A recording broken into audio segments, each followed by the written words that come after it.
Welcome to the Learning Pines YouTube. We hope this video helps. In this video, I will explain how to make an acorn whistle. First, select a large, healthy acorn, ideally one that still has its cap attached. Make sure there are no visible cracks or soft spots. You'll also need a small, sharp knife or a drill bit, perhaps around 1/8 of an inch in diameter, to help with the hollowing process. Precision is key, so take your time with each step. Once you have your acorn, gently twist off the cap. Now, using your knife or drill bit, carefully hollow out the entire inside of the acorn.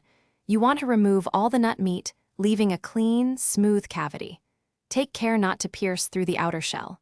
A clean interior is crucial for a good sound, so ensure no small pieces are left behind. Next, you'll create the whistle's opening.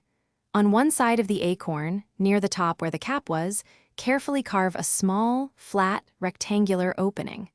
This opening should be approximately 1/4 of an inch wide and about 1/8 of an inch high.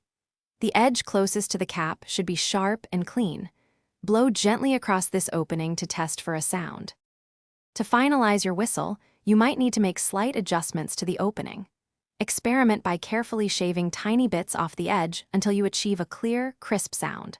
Practice blowing across the opening with different air pressures to discover the best technique. You'll be surprised at the unique tones you can create. Also, be sure to check the description for a link to the new Kindle Paperwhite, along with other great deals. Enjoy your unique, natural instrument.